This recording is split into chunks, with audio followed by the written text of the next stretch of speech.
दोस्तों,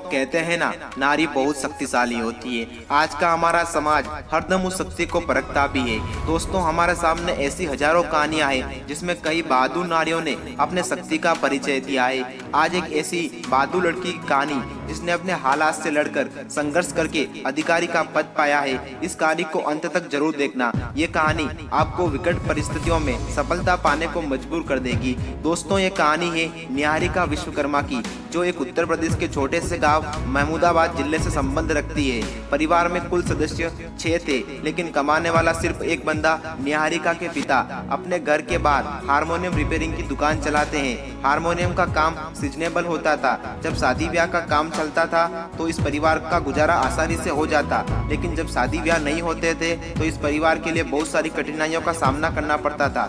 इस छोटी सी हारमोनियम की दुकान से निहारिका के पिता को इन 4 बच्चों को पढ़ाना व इनके सपने पूरे करना किसी मुसीबत से कम नहीं था। दोस्तों, जब स्कूल खुलते थे जुलाई अगस्त में तो इनका धंधा बिल्कुल थम सा जाता था। उस समय इन 4 बच्चों का एडमिशन करना बहुत मुश्किल था। दोस्तों, निहारिका बताती है कि मैंने अपने 11th व 12th तक की पढ़ाई अपने बड़ी बहन की यूनिफॉर्म पहनकर पूरी की है। लेकिन दोस्तों, कहते हैं ना, परिस्थिति कैसी भी हो, अगर दिल में कुछ करने की चाह हो तो परिस्थिति भी हार जाती है। वैसे ही हुआ। जब 12th का रिजल्ट आया तो निहारिका ने पूरे सीतापुर जिले में टॉप किया। अब निहारिका अपने दिल में बहुत सारे अरमान लिए कॉलेज जाने के लिए तैयार थी, लेकिन इस बीच इनके परिवार पर भयानक पुलिस केस हो गया।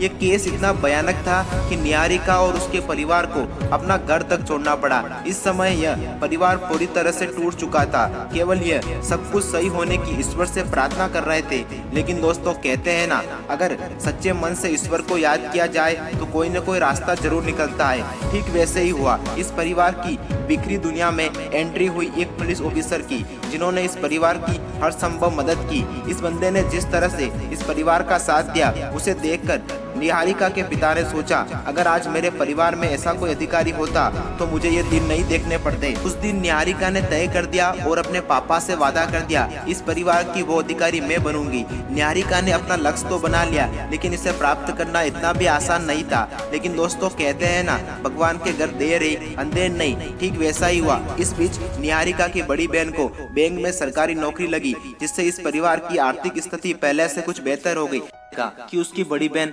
बैंक में नौकरी लग चुकी है। अब उसके परिवार की आर्थिक स्थिति कुछ सही हो चुकी थी। अब उसने और जुनून और जोश के साथ तैयारी में लगी और 2016 में अपना पहला यूपीएससी का एग्जाम दिया। लेकिन दोस्तों, कहते हैं ना, भगवान परीक्षा जरूर लेता है। ठीक वैसा ही हुआ। दोस्तों, 2016 में निहारिका का सिलेक्शन नहीं हुआ। दोस्तों, इस बंदी ने लगातार 4 साल तक कोशिश की, लेकिन जब 2020 का रिजल्ट आया तो निहारिका का नाम सबसे टॉप पर था। दोस्तों, निहारिका विश्वकर्मा डीओपी अधिकारी के पद पर कार्यरत है आज उत्तर प्रदेश में। मोरल ऑफ द स्टोरी, दोस्तों, पढ़ाई आपके पास एक ऐसा हथियार है जिससे आप दुनिया को बदल सकते हैं, अपने माँ बाप के सारे सपने पूरे कर सकते हैं। आई होप दोस्तों, ये कहानी आपको बहुत पसंद आई होगी। दोस्तों, इसी तरह की मोटिवेशनल स्टोरी के लिए आज ही हमारे चैनल को सब्सक्राइब करें और अगर ये वीडियो पसंद आया है तो इसे लाइक करें।